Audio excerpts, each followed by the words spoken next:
ओम नमः शिवाय। श्री शिवाय नमस्तुभ्यं। जय जय शंभो, जय जय भोलेनाथ, हर हर महादेव की जय हो। आप सभी भक्तों का दिन शुभ हो। आस्था भक्ति संगम में आपका हार्दिक स्वागत है। क्या आप जानते हैं भगवान ने रुद्राक्ष को इतना पवित्र और श्रेष्ठ क्यों बताया है? रुद्राक्ष धारण करने से क्या आध्यात्मिक लाभ प्राप्त होते हैं? इसके कितने प्रकार हैं? कौन सा रुद्राक्ष किसके लिए शुभ माना गया और शिव पुराण में इसकी क्या महिमा है, क्या वर्णन मिलता है? आज इस दिव्य कथा में हम इन्हीं रहस्यों को जानेंगे, इसलिए कथा के अंत तक हमारे साथ जुड़े रहिए। वीडियो को लाइक कर लीजिए और चैनल को सब्सक्राइब कर दीजिएगा और कमेंट में ओम नमः शिवाय, हर हर महादेव अवश्य लिख के जाइएगा प्यारे भक्तों। ओम नमः शिवाय। रुद्राक्ष धारण की महिमा। सुत जी कहते हैं, महाप्राज्ञ महामति शिव रूपक शौनक, अब मैं संक्षेप में रुद्राक्ष का महात्म्य बता रहा हूँ, सुनो। रुद्राक्ष शिव को बहुत ही प्रिय है, इसे परम पावन समझना चाहिए। रुद्राक्ष के दर्शन, स्पर्श तथा उस पर जप करने से समस्त पापों का अपहरण करने वाला माना गया। पूर्ण काल में परमात्मा शिव ने समस्त लोगों का उपकार करने के लिए देवी पार्वती के सामने रुद्राक्ष की महिमा का वर्णन किया था। भगवान शिव बोले, महेश्वरी शिवे, मैं तुम्हारे प्रेमवश भक्तों के हित की कामना से रुद्राक्ष की महिमा का वर्णन करता हूँ। सुनो महेशानी, पूर्व काल की बात है। मैं मन को संयम में रखकर हजारों दिव्य वर्षों तक घोर तपस्या में लगा रहा था। एक दिन सहसा मेरी मन क्षुब्ध हो उठा। परमेश्वरी, मैं संपूर्ण लोगों का उपकार करने वाला स्वतंत्र परमेश्वर हूँ, अतः उस समय मैंने लीलावशी अपने नेत्र दोनों खोल दिए। खोलते ही मेरे मनोहर नेत्रपुटों से कुछ जल की बूंदें गिरी। आंसुओं की उन बूंद से वहाँ रुद्राक्ष नामक वृक्ष पैदा हो गया। भक्तों पर अनुग्रह करने के लिए वे अश्रुबिंदु स्वभाव को प्राप्त हो गए और रुद्राक्ष मैंने विष्णु भगवान को तथा चारों वर्णों के लोगों में बांट दिए। भूतल पर अपनी प्रिय रुद्राक्षों को मैंने गौड़ देश में उत्पन्न किया।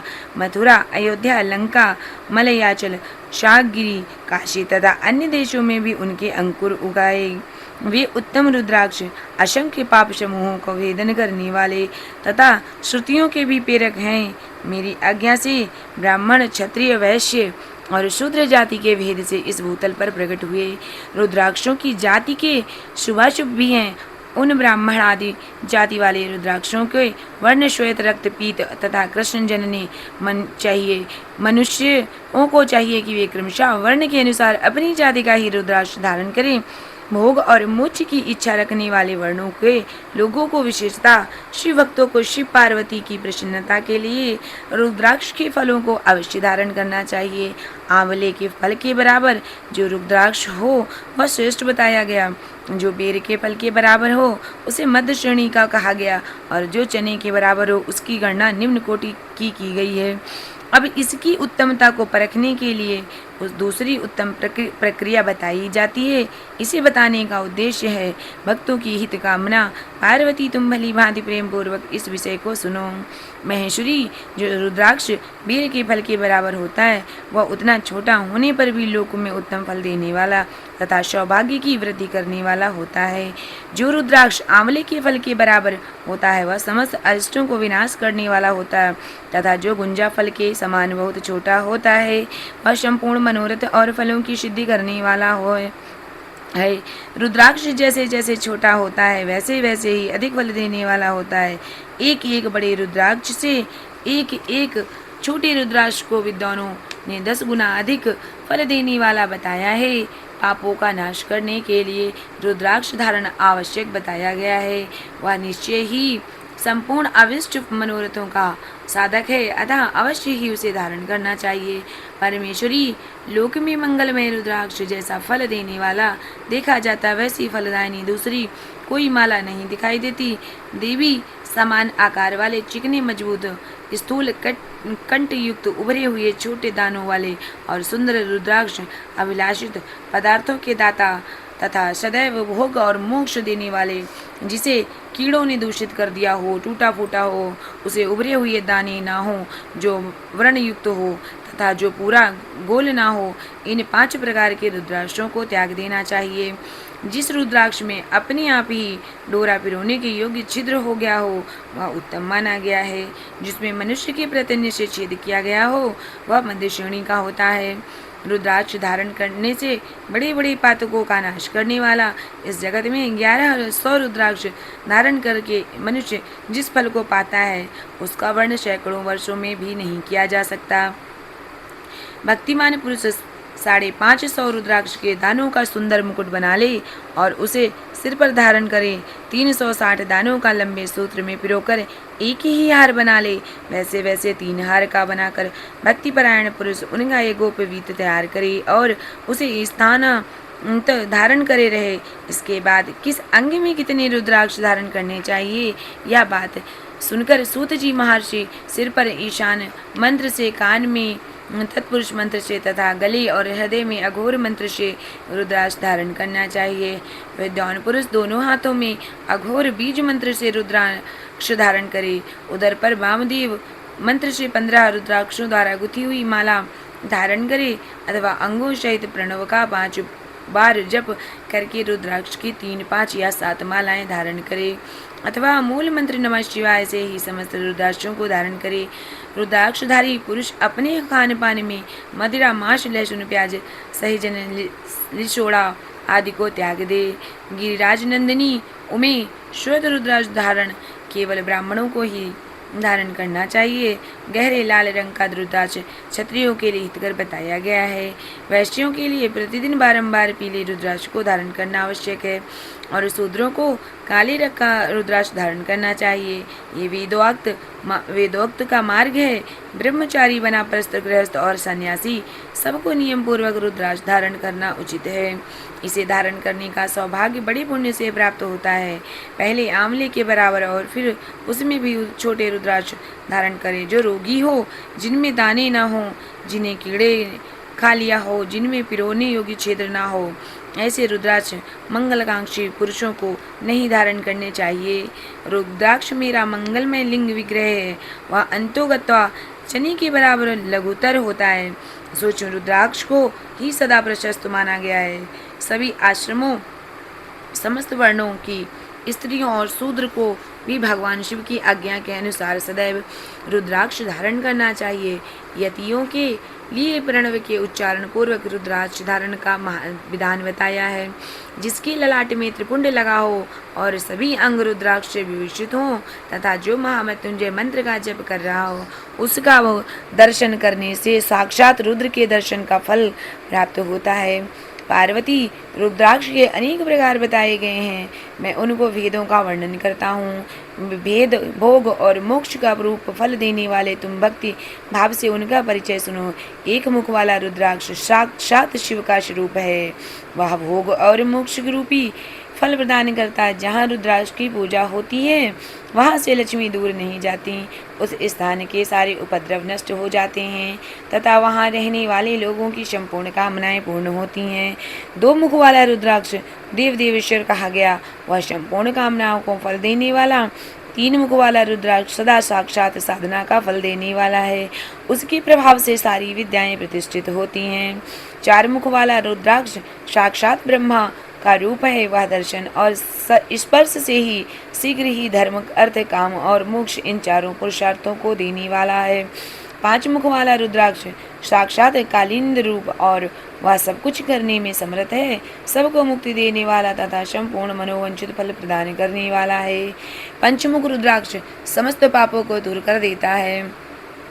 6 मुखों वाला रुद्राक्ष कार्तिकेय का स्वरूप है। यदि दाहिनी बाह में उसे धारण किया जाए तो धारण करने वाला मनुष्य ब्रह्म हत्या आदि पापों से मुक्त हो जाता है। इसमें संशय नहीं है। महेश्वरी 7 मुख वाला रुद्राक्ष अनंग स्वरूप और अनंग नाम से ही प्रसिद्ध देवेश, उसे धारण करने से दरिद्र भी ऐश्वर्यशाली हो जाता है। 8 मुख वाला रुद्राक्ष अष्टमूर्ति भैरव को रूप है। उसे धारण करने से मनुष्य पूर्ण आयु होता है और मृत्यु के पश्चात शूलधारी शंकर हो जाता है। 9 मुख वाले रुद्राक्ष को भैरव तथा कपिल मुनि का प्रतीक माना गया है। अथवा 9 रूप धारण करने वाली महेश्वरी दुर्गा उसकी अधिष्ठात्री देवी मानी गई हैं। जो मनुष्य भक्ति परायण हो अपने बाएं हाथ में नवमुख रुद्राक्ष को धारण करता है वह निश्चय ही मेरे समान सर्वेश्वर हो जाता है, इसमें संशय नहीं है। महेश्वरी 10 मुख वाला रुद्राक्ष साक्षात भगवान विष्णु का रूप है। देवेश उसको धारण करने से मनुष्य संपूर्ण कामनाएं पूर्ण हो जाती हैं। परमेश्वरी 11 मुख वाला जो रुद्राक्ष है वह रुद्र रूप है। उसको धारण करने से मनुष्य सर्वस्व विजयी होता है। 12 मुख वाले रुद्राक्ष को कीश प्रदेश में धारण करने से उसके धारण करने मानो मस्तक पर 12 आदित्य विराजमान हो जाते हैं। 13 मुख वाले रुद्राक्ष विश्व देवों का स्वरूप है। उसको धारण करने से मनुष्य अविष्ट तो को पता तथा सौभाग्य और मंगल का लाभ करता है। 14 मुख वाला जो रुद्राक्ष है वह परम शिव रूप है। उसे भक्ति पूर्वक मस्तक पर धारण करने से इससे समस्त पापों का नाश हो जाता है। गिरिराज कुमारी इस प्रकार मुखों के भेद से रुद्राक्ष 14 भेद बताए गए। अब तुम उन कर्मचारी रुद्राक्षों की धारण करने मंत्रों को प्रसन्नता पूर्वक सुनो।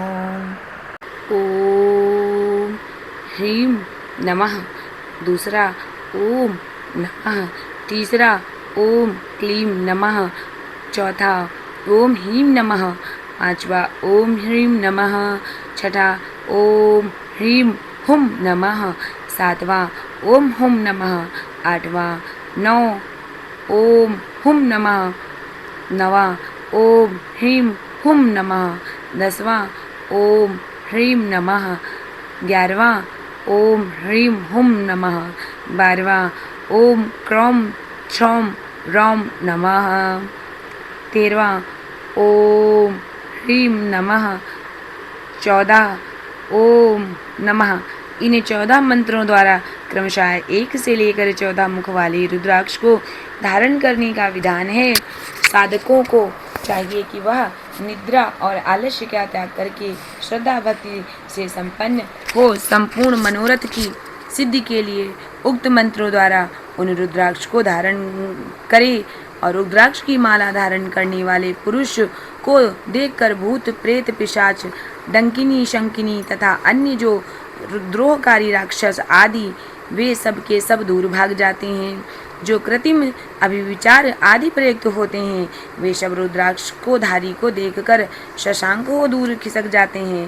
पार्वती रुद्राक्ष मालाधारी पुरुष देखकर शिव में शिव और भगवान विष्णु देवी दुर्गा गणेश सूर्य तथा अन्य देवता भी प्रसन्न हो जाते हैं। महेश्वरी इस प्रकार रुद्राक्ष की माला को जानकर धर्म की वृद्धि के लिए भक्त पूर्वक पूर्वोत्तर मंत्रों द्वारा विधिवत उसे धारण करना चाहिए। मुनीश्वर भगवान शिव ने देवी पार्वती के सामने कुछ भी न कहा था, वह सब तुम्हारे प्रश्नों के अनुसार मैंने कह सुनाया। मुनीश्वरों, मैंने तुम्हारे समक्ष इस विद्येश्वर संहिता का वर्णन किया है। यह संहिता संपूर्ण सिद्धियों को देने वाली है तथा भगवान शिव की आज्ञा से नित्य मोक्ष प्रदान करने वाली है। विद्येश्वर संहिता समापन। हर हर महादेव। आस्था भक्ति संगम के सभी श्रद्धालु भक्तों का हृदय से आभार। भगवान शिव की असीम कृपा से आज शिव महापुराण के पावन विद्येश्वर संहिता का सफल एवं मंगलमय समापन हुआ। इस दिव्य कथा में हमने शिव भक्ति, शिवलिंग की महिमा, रुद्राक्ष, भस्म पूजा विधि तथा धर्म के अनेक गूढ़ रहस्यों का श्रवण किया। हम प्रार्थना करते हैं कि भगवान भोलेनाथ की कृपा आप सभी पर और आपके परिवार पर सदैव बनी रहे। आपके जीवन से सभी दुख कष्ट और बाधाएं दूर हों तथा सुख शांति समृद्धि और उत्तम स्वास्थ्य की प्राप्ति हो। यदि आपको यह कथा श्रृंखला पसंद आई हो तो आस्था भक्ति संगम को अवश्य सब्सक्राइब करें और वीडियो को लाइक करें।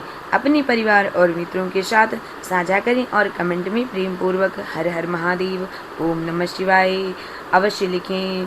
बहुत ही शीघ्र हम सब शिव महापुराण की अगली संहिता के साथ पुनः आपके बीच उपस्थित होंगे। हर हर महादेव। भगवान सांब सदाशिव की असीम कृपा और आप सभी श्रद्धालु भक्तों के प्रेम आस्था एवं संयोग से आज शिव महापुराण की पावन विंध्येश्वर संहिता का समापन हुआ। इस संहिता में हमने भगवान के अनेक महिमा का वर्णन सुना।